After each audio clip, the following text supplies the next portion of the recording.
Item ಯಾವುದೇ ಇರಲಿ try ಮಾಡಿ ಆಚಿ ಚಿಕನ್ ಮಸಾಲಾ. ಆಚಿ ಚಿಕನ್ ಮಸಾಲಾ.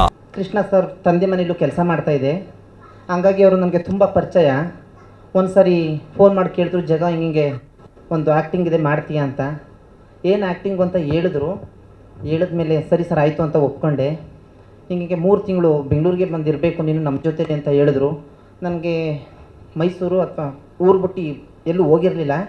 3 ತಿಂಗಳು ಬರಬೇಕಲ್ಲ ಅಂತ ಸ್ವಲ್ಪ ಬೇಜಾರಾಗ್ತಿತ್ತು. ಮನೆ ಮತ್ತು ಮೈಸೂರು ಬಿಟ್ಟು ಎಲ್ಲೂ ಹೋಗೇ ಇರಲಿಲ್ಲ ನಾನು ಒಂದಪ್ಪನು.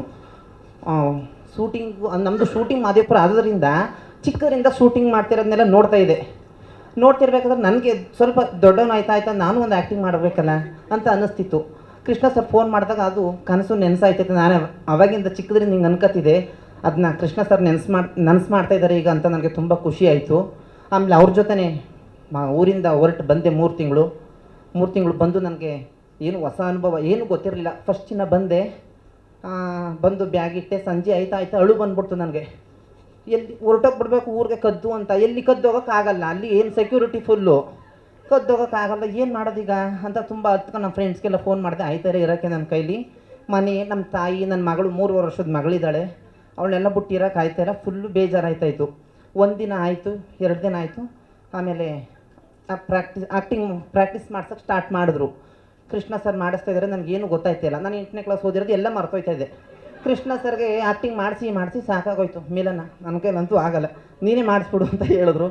ಆಮೇಲೆ ಮಿಲನ ಮೇಡಮ್ ಇಲ್ಲ ನಾನು ಮಾಡಿಸ್ತೀನಿ ಅವನಿಗೆ ಅಂದ್ಬಿಟ್ಟು ಎಲ್ಲ ಬರೆದು ಕೊಡ್ತಿದ್ರು. ನಾನೆಲ್ಲ ಓದ್ಕೋತಾ ಇದ್ದೆ.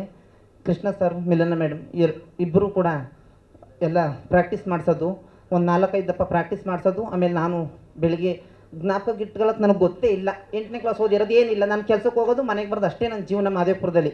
ಇನ್ನು ಹೊರಗಡೆ ಬೆಂಗಳೂರಿಗೆ ಗೊತ್ತಿಲ್ಲ. ಬೆಂಗಳೂರಿಗೆ ಬಂದು ಆಲ್ಟ್ ಆಗಿರೋದು ಇಲ್ಲ ಜೀವನದಲ್ಲಿ. ಆಗ ಎಲ್ಲ ಆ್ಯಕ್ಟಿಂಗ್ ಎಲ್ಲ ಕಲ್ತ್ಕೊಂಡೆ, ಆ್ಯಕ್ಟಿಂಗ್ ಮಾಡೋಕ್ಕೆ ಸ್ಟಾರ್ಟ್ ಮಾಡಿದೆ. ಫಸ್ಟಿನ ಶೂಟಿಂಗ್ ಕರ್ಕೊಂಡು ಹೋದರು. ಫುಲ್ಲು ಹೃದಯ ಎಲ್ಲ ಬಡ್ಕತ್ತೈತೆ ನನಗೆ. ಅಲ್ಲಿ ಬಿಟ್ಟಿದ್ರು ಊರಿಗೆ ಎದ್ಬಿಡ್ತಿದೆ. ಬಟ್ಟೆನೂ ಬೇಡ ಏನು ಬೇಡ ಅಂತ ಊರಿಗೆ ಓಡ್ಬಿಡ್ತಿದೆ. ಆದರೂ ನನಗೇನು ಅನ್ನಿಸ್ತಂದರೆ ಒಂದು ಅವಕಾಶ ಸಿಕ್ಕಿದೆ, ಎಷ್ಟೇ ಕಷ್ಟ ಆದರೂ ಇದನ್ನ ಮಾಡಲೇಬೇಕು ಅಂತ ಮನಸ್ಸಲ್ಲಿ ಹಠ ಮಾಡ್ಕೊಂಡೆ. ಆಗ ಕೃಷ್ಣ ಸರ್ ನನಗೆ ತುಂಬ ಸಪೋರ್ಟ್ ಮಾಡಿದ್ರು. ಮನೇಲಿ ಆ್ಯಕ್ಟಿಂಗ್ ಮಾಡೋದು ಹೆಂಗೆ ಏನು ಅಂತೆಲ್ಲ ಹೇಳ್ಕೊಟ್ರು.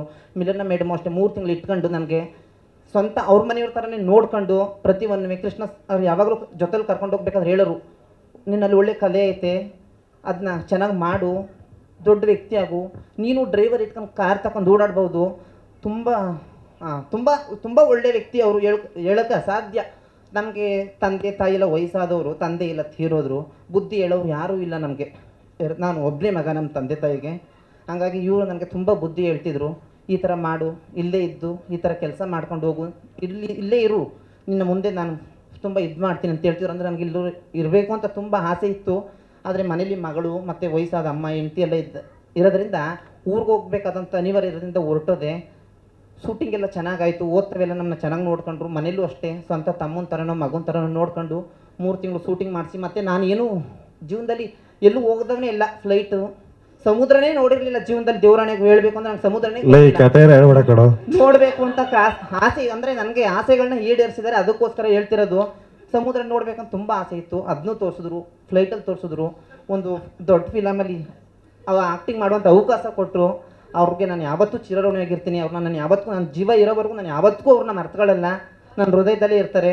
ನೆಕ್ಸ್ಟು ಸರ್ ಮೂವಿ ಮಾಡಿದಾಗ ನನಗೆ ನೇಪಾಳ್, ಕಾಶ್ಮೀರ್ ಮತ್ತು ಫಾರಿನ್ ಒಂದು ತೋರಿಸ್ಬಿಡಿ, ಅಷ್ಟೇ ಸಾಕು. ನಾಳೆಗೆ ನೆಕ್ಸ್ಟ್ ಶೂಟಿಂಗಲ್ಲಿ ಅಷ್ಟೇ ಸಾಕು ನನ್ನ ಜೀವನ. ಯಾಕೆಂದರೆ ನಾನು ನೇಪಾಳ್ ಮತ್ತು ಕಾಶ್ಮೀರ ಮತ್ತು ಫಾರಿನ್ ನೋಡಬೇಕು ಅಂತ ತುಂಬ ಆಸೆ. ಅದನ್ನೂ ತೋರಿಸ್ತೀನಿ ಅಂತ ಹೇಳಿದ್ದಾರೆ. ಯಾವಾಗ ತೋರಿಸ್ತಾರೆ ಅವಾಗ ನಾನು ಹೇಳ್ತೀನಿ. ಅಲ್ಲಿ ಅಂದರೆ ಹೊರಗಡೆ ಶೂಟಿಂಗ್ ಮಾಡಿದಾಗ ಅಲ್ಲಿ ಕರ್ಕೊಂಡು ಹೋಗ್ತಾರೆ. ನೆಕ್ಸ್ಟು ಶೂಟಿಂಗ್ ಹಿಂಗೆ ಅವರು ತುಂಬ ಎತ್ತರವಾಗಿ ಬೆಳೀತಾ ಇರಲಿ ಅಂತ ನನ್ನ ಆಸೆ. ಅವ್ರು ಯಾವಾಗಲೂ ಇದೇ ಥರ ಇರಲಿ. ಮುಂದೆ ನೆಕ್ಸ್ಟ್ ಫಿಲಮ್ ಯಾವಾದರೂ ಮಾಡಿದ್ರೆ ನನಗೆ ಇನ್ನೊಂದು ಅವಕಾಶ ಕೊಡಲಿ ಅಂತ ನಾನು ಕೇಳ್ಕೊತಾ. ಲವ್ ಮಾಕ್ಟೇಲ್ 3 ಮಾರ್ಚ್ 19 ಯುಗಾದಿ ಹಬ್ಬದ ದಿನ ರಿಲೀಸ್ ಆಗ್ತೈತೆ. ಕರ್ನಾಟಕದ ಎಲ್ಲರೂ ಪ್ರತಿಯೊಬ್ಬರು ಕನ್ನಡ ಫಿಲಮ್ನ ನೋಡಿ ಕನ್ನಡ ಫಿಲಮ್ನ ಬೆಳೆಸಬೇಕು ಅಂತ ಕೇಳ್ಕೊತಾ, ನಾನೊಬ್ಬ ಹೊಸ ಕಲಾವಿದ, ನನಗೆ ಪ್ರೋತ್ಸಾಹಿಸಿ ನನ್ನ ದೊಡ್ಡ ಮಟ್ಟಿಗೆ ಬೆಳೆಸಬೇಕು, ನಿಮ್ಮ ಆಶೀರ್ವಾದಿಂದ ಅಂತ ಕೇಳ್ಕೊತಾ ಕೃಷ್ಣ ಸರ್ಗೆ ಮತ್ತು ಮಿಲನ ಮೇಡಮ್ಗೆ ಒಂದು ಅವಕಾಶ ಕೊಟ್ಟವ್ರಿಗೆ ತುಂಬ ಕೃತಜ್ಞತೆಗಳನ್ನ ಸಲ್ಲಿಸ್ತಾ ನನ್ನ ಮಾತನ್ನ ಸಾಕು ನಿಲ್ಸು. ಎಷ್ಟು ಹೇಳ್ತಿದ್ಯಾ?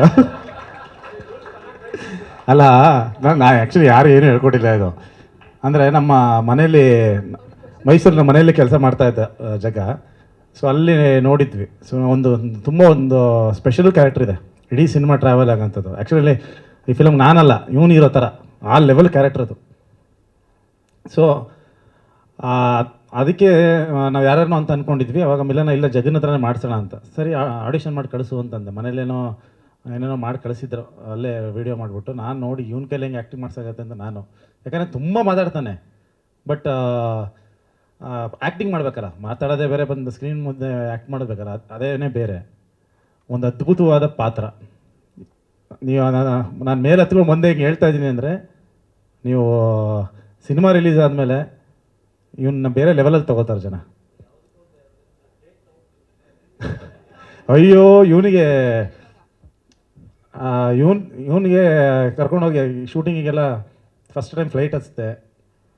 ನಾನು ಫ್ಲೈಟೇ ನೋಡಿರಲಿಲ್ಲ ಅಣ್ಣ, ತುಂಬ ಖುಷಿ ಆಯ್ತಣ್ಣ. ಆಯ್ತಪ್ಪ ಕರ್ಕೊಂಡು ಅಂಡಮಾನೆಲ್ಲ ತೋರಿಸ್ದೆ. ಅಯ್ಯೋ ಅಣ್ಣ ಇಷ್ಟೆಲ್ಲ ಚೆನ್ನಾಗಿದೆಲ್ಲ ಅಣ್ಣ, ನನ್ನ ಲೈಫಲ್ಲಿ ನೋಡಿರಿ ಮರೆಯಲ್ಲಣ್ಣ. ಆಯ್ತಪ್ಪ.